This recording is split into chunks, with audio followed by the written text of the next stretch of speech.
مسجد کے ساتھ. علی اس دن بھی مسجد میں گیا جب اسے پتا تھا کہ میرا قاتل مسجد میں ہے.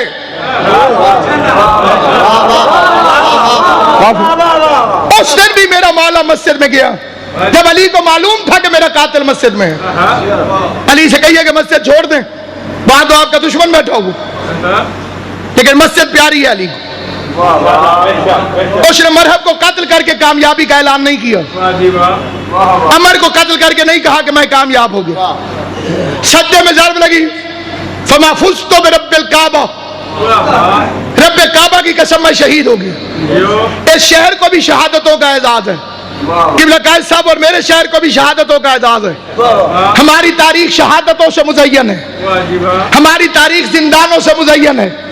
ہم نے زندانوں کو عزت دی ہے، ہم محبت اہل بیت میں زندانوں کو فخر سمجھتے ہیں. مجھے ایک تھانے دار نے پوچھا ہتھ کڑی تکلیف تو نہیں دے رہی؟ مجھے اس منبر کی قسم میں نے کہا جسے ماں نے بچپن سے کڑی پہنائی ہو وہ ہاتھ کڑی سے نہیں ڈرتا.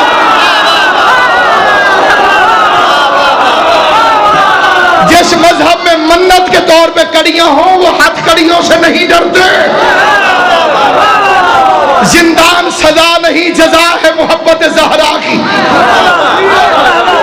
یہ سزائیں نہیں علی کی محبت کی ادائیں ہیں. اور ہمیں فخر ہے، یہ ہمارے نامہ اعمال کی شہ سرخیاں ہیں. میسم تمار سے حجاج ملعون نے کہا تھا میسم میں تجھے کس طرح قتل کروں؟ میسم نے مسکرا کے کہا بالکل اسی طرح جس طرح 12ویں کی حکومت میں تو میرے ہاتھ سے قتل ہونا چاہے. ہم لا وارث نہیں، ہمارا وارث موجود ہے. ہم کوئی لا وارث ہیں، ہمارا وارث موجود ہے. ہمارے قدم قدم پہ اس کی نگاہ، اس کی نصرت، قدم قدم پہ اس کی نصرت.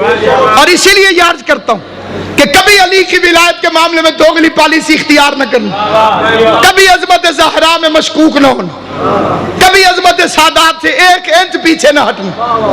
میں اپنے ان حالات کی اس میز کو قبر حسین سمجھ کر اس پر ہاتھ رکھ کے مجمع عام میں ماہ رمضان میں قسم اٹھا کے کہتا ہوں یہ 3 عقیدے ہوئے تو کائنات تمہارا بال بھی نہیں توڑ سکتی. دنیا میں بھی عزت ملے گی، آخرت میں بھی عزت ملے گی. ان عقیدوں میں فرق ہوا، دنیا میں عزت مل سکتی ہے، آخرت میں عزت نہیں مل سکتی. دنیا نے زہرا کا کرم پڑھا ہے، میں نے اپنی آنکھوں سے دیکھا ہے، اپنی آنکھوں سے حضرت زہرا کا کرم دیکھ کر پھر فکر عرض کر رہا ہوں کہ سامعین گرامی قدر اس نے مسجد میں کہو میں کامیاب ہو گیا. میں یہ فکرہ آپ کے شہر کے شہداء کی روحوں کی نظر کرتا ہوں، پورے پاکستان کے شہداء کی نظر کرتا ہوں، مذہب شیعہ کے 1400 سال کے شہداء کی نظر کرتا ہوں. علی نے فرمایا فزت برب الکعبہ. میں اس مجمع سے پوچھتا ہوں ایک ایک فرد سے، یہ فکرے تو ابن ملجم کو کہنے چاہیے تھے. توجہ ہے یا نہیں آپ؟ آل محمد آپ کو سلامت رکھے جنہوں نے توجہ فرمائی ہے. اتنے بڑے بہادر کو جس نے قتل کر دیا، یہ فکرے تو اسے کہنے چاہیے تھے کہ میں کامیاب ہو گیا. میرے مولا نے فرمایا فزت برب الکعبہ، رب کعبہ کی قسم میں کامیاب ہو گیا. کائنات میں ہندا کے بھیجے ہوئے قاتل حمزہ سے لے کر اس دور کے ہر بے غیرت قاتل کو ناصر عباس کا پیغام ہے. بے غیرتوں 19 رمضان کی صبح کو مسجد میں میرے مولا نے فزت برب الکعبہ کہہ کر قیامت تک کا پیغام دے دیا. تم قتل کر کے بھی نامراد ہو، ہم قتل ہو کے بھی کامیاب ہیں.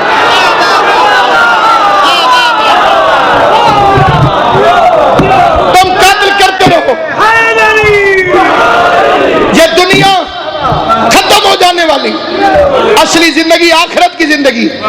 اور کامیاب وہی ہوگا جس میں زہرا راضی. مسلمان ایک دوسرے کو رمضان کی مبارکیں دیتے ہیں. مجھے علی کے بچوں کی یتیمی یاد آتی ہے. پردیش میں بی بی زینب کو یتیم کر کے مبارکیں دینے والوں، ہم رمضان میں ایک دوسرے کو کیسے مبارک دیں؟ میں نے کئی تنگ نظر بندوں کو دیکھا ہے. قبلہ جعفر جی وہ مومنین سے کہتے ہیں تم عید کیوں نہیں مناتے؟ ہم یہ مانتے ہیں کہ عید ہے. ہم نے کب کہا کہ عید نہیں ہے؟ لیکن میں نے اپنی زندگی کے تجربوں میں دیکھا ہے قائد صاحب کی کسی کا 80 سال کا بوڑھا مر جائے، اسے کہو نا عید مبارک، وہ کہتے ہیں ہم نے عید نہیں منائی، ہمارے گھر میں فوتگی ہو گئی تھی۔ یا شیعہ کہلوانا چھوڑ، یا غیرت مذہب شیعہ اپنا، اس عید پہ مبارک دے گا جس پہ زینب سرخ امامہ باپ کو اٹھا کے مٹی میں بیٹھی۔ بزرگ علماء کا جملہ ہے اور رونے کے لیے کافی ہے، وہ فرماتے تھے 2 عیدیں ہیں مسلمانوں کی، ایک کو کہتے ہیں بڑی عید، ایک کو کہتے ہیں چھوٹی عید۔ بھائی اشرف صاحب حکیم صاحب، ایک کو کہتے ہیں بڑی عید، ایک کو کہتے ہیں چھوٹی عید۔ سیدوں کی دونوں عیدیں کوفہ کھا گیا۔ ایک عید پہ زینب یتیم ہوئی، دوسری عید پہ دریا کے کنارے مسلمان مسلم کے بچوں کو ذبح کر،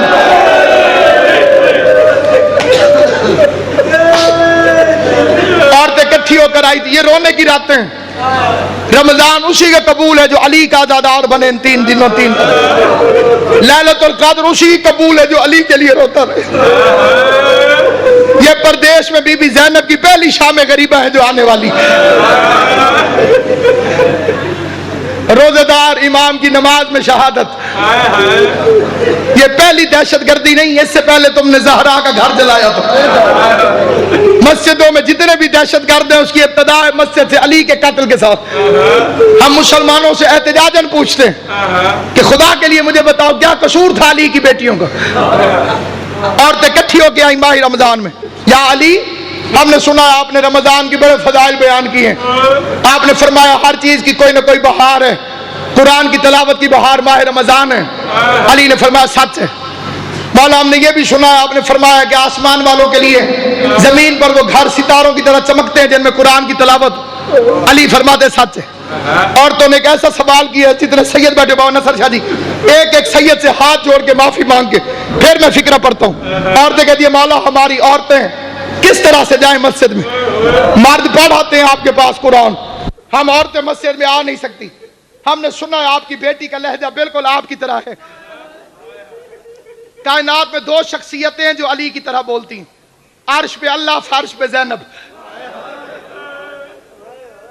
عرش پہ کبھی اللہ بولے تو لہجہ علی والا ہوتا ہے، فرش پہ کبھی بی بی زینب بولے تو لہجہ علی والا ہوتا ہے۔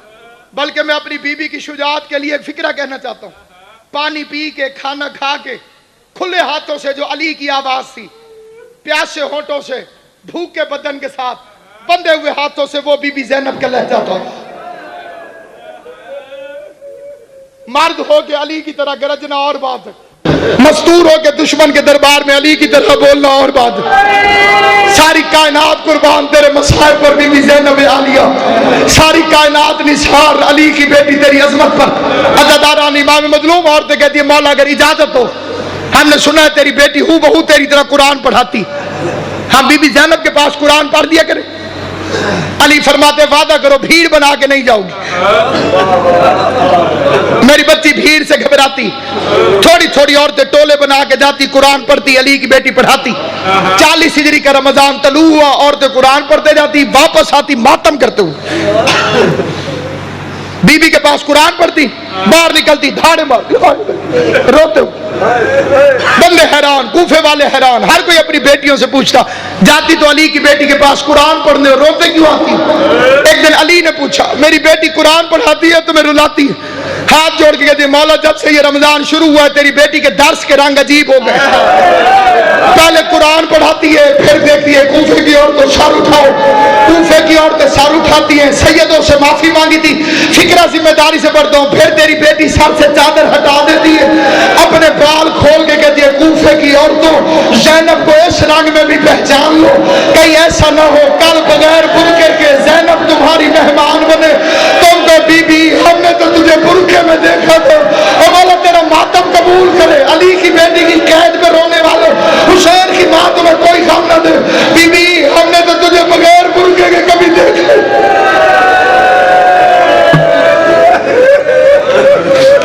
اجرکم علی اللہ جعلکم اللہ من الباقین۔ کل کا روزہ تم بھی افطار کرو گے، کل کا روزہ علی کی زندگی کا آخری روزہ، افطار کیا بیٹی کے گھر، جناب ام کلثوم کے گھر۔ ام کلثوم کا مطلب ہے کلثوم کی ماں، جس کا نام علی ام کلثوم رکھے وہ بے اولاد نہیں ہوتی۔